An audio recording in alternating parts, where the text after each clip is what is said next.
The Timberwolves trailed the Celtics by 10 at halftime, but really surged in the second half behind Anthony Edwards, who finished the game with 39 points tonight.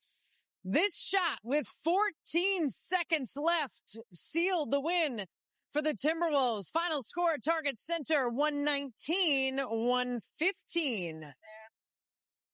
We welcome you to Wolves Live. Marnie Gellner and Rebecca Brunson after this win that snaps Minnesota's 3-game losing streak to come back home and have a performance like this where the Wolves had to come back from a double-digit deficit was probably exactly what this team needed right now. Another clutch game, right? But being able to figure things out. There were some things that felt a little familiar from the road trip. Couple turnovers coming down the stretch, some fouling that was unnecessary, but being able to weather the storm, being able to work through those mistakes and then make plays at the end of the game is really what it's all about. And that's what we saw. Some resilience from this Timberwolves team on their home floor.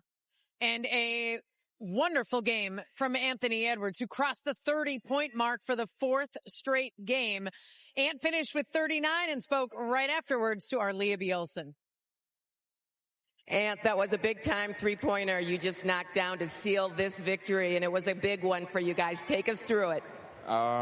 Me and Julius played a 2-man game. I tried to get to my isolation, lost the ball. I threw up a prayer, and God answered it. Gotta love it, Ant.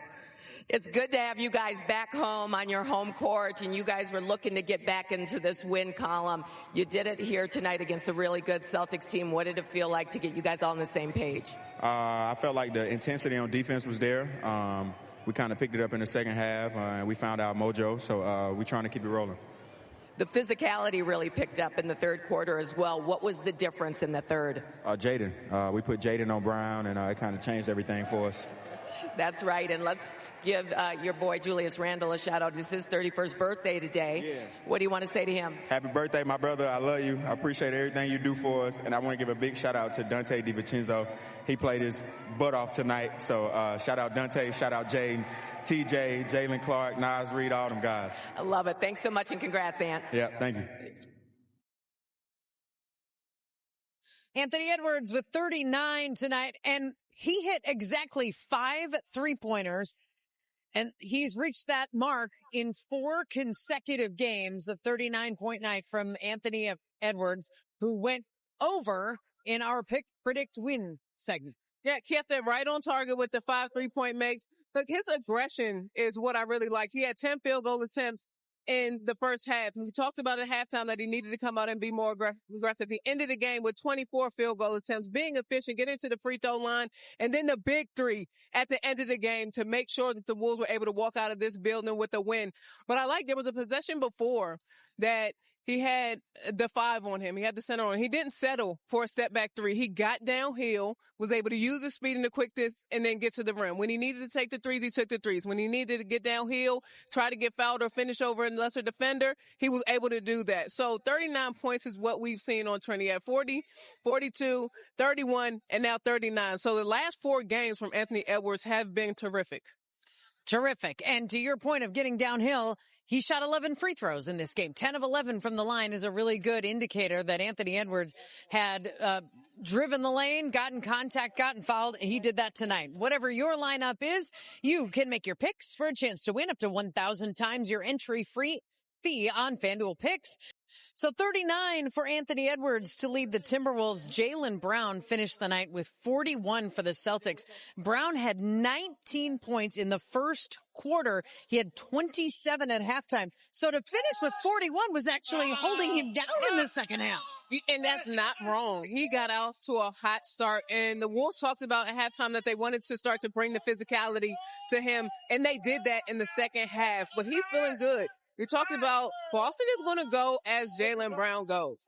They're going to be as good as he is, and he was great throughout this game, being able to score the basketball, being able to set the tone. He had a big block on the other end. I think he blocked Ant from behind. So he's doing it on both ends of the floor. But the Wolves absolutely did a tremendous job. If you think about how Boston was guarding players that were trying to play in isolation and trying to get downhill, they were physical. They brought a crowd, and we didn't see that on that same thing from the Wolves in the first half. But in the second half, they absolutely got that done. And they picked things up offensively. They picked things up defensively. holding Jaylen Brown to 41 points tonight. But the second half defense overall by the Timberwolves was pretty impressive. Boston ended up shooting 36% in the second half. Hey, talk about the physicality. You heard Anthony Edwards give a shout out to Jaylen and how he was playing in that second half and just being aggressive and being all over the floor. Like, it wasn't like it was a single coverage. They really helped each other. They played in gaps. Mike Conley started that. We talk about why he's in the lineup, because he's going to lead in that way. He was playing in gaps and everybody else followed suit. And then they were covering down. When they helped each other. They were on a string in that second half where there was a lot of room, a lot of freedom of movement in the first half. So I appreciate the way that the Wolves responded to this Boston team. We talked about it was going to be a tough game and a tough matchup, but they responded at the half, and they just brought up the level of physicality and connection that they had. Yeah, truly. Boston shot 56% in the first half, 36% in the second half. A great job of adjustments by the Timberwolves defense tonight. Sure, we'll get more insight on that when we hear from Chris Finch right after this.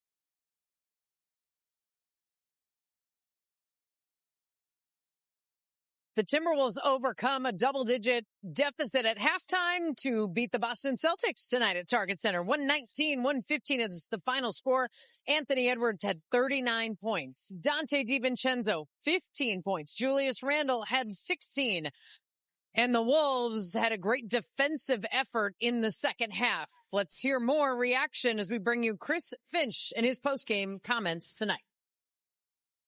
Well, I think the key to the game was third quarter defense, really, more than anything. I mean, down the stretch,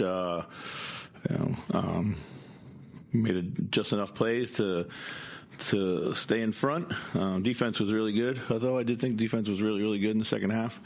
And, from everybody, really. Everybody kind of sat down and guarded and kept the ball. We were way too loose, didn't have a lot of connectivity on our switches in the first half. But the second half, we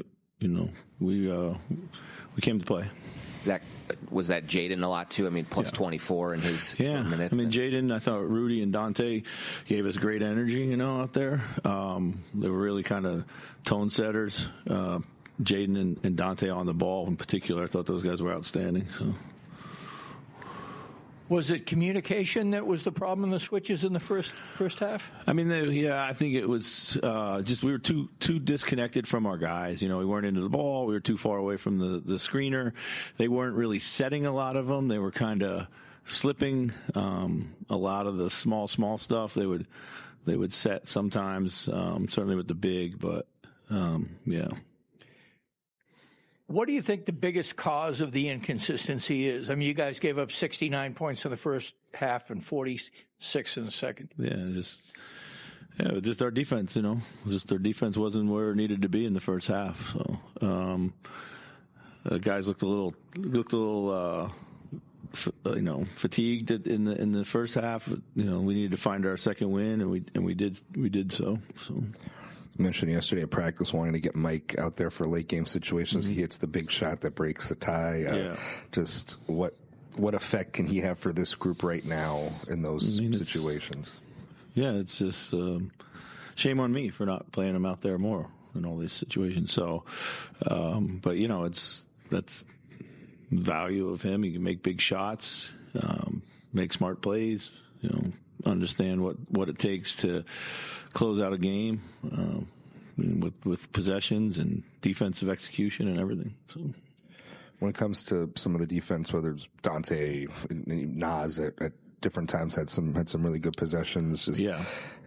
How much of this do you maybe bring up later and say, hey, this is what it looks like when everybody guards and really tries on that end? Yeah, absolutely. I mean, it's we have the ability to be a really good defensive team, and we have to expect it from everybody. And I thought tonight everybody really did a great job of guarding, and getting Brown under control was a key in the second half. So we did a good job there. So the execution on the inbounds play for the Mike 3, and then Ant takes advantage of the open floor to get to the line the next time. What do you see? What's the key to these really good late game possessions where you're getting exactly what you want versus the other ones? I mean, just movement, whether it's just a two-man game or, just being able to like get into something organized and have some movement around it. So. Chris Finch and the Timberwolves turn this clutch time game into a clutch time win. The Wolves win on the front end of a back-to-back this holiday weekend. We'll preview tomorrow night's matchup against the Spurs after this. It's a home back-to-back for the Timberwolves. Tomorrow night, they'll welcome in the San Antonio Spurs and then play consecutive games in New Orleans against the Pelicans. That'll be Tuesday and Thursday. So let's look at San Antonio, 13-5 this season, and Victor Wembanyama has been out since the middle of November. Stephon Castle has been out since the middle of November, and somehow they've won 5 of 6 without these guys. They're still rolling. Look, they just beat the Denver Nuggets without those last two. Night, yep. Yes, and you think about when Wemby comes to town, he is the show, but they have put down a very, very full roster of guys that are going to compete at a high level. They have 8 guys that are going to score in double figures, right? They're going to share the basketball. They're going to play as a team.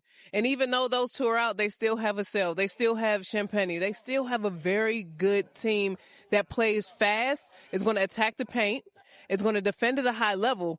So the Wolves have to make sure they go back and rest up because it's not an easy team that's walking in here tomorrow. San Antonio is coming off the momentum that Rebecca was just talking about, a win in Denver last night by 2. And yes, Nikola Jokic was playing in that game.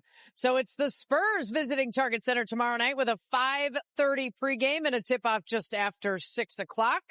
The Timberwolves come back and win tonight against the Celtics by 4. We'll see you again tomorrow night.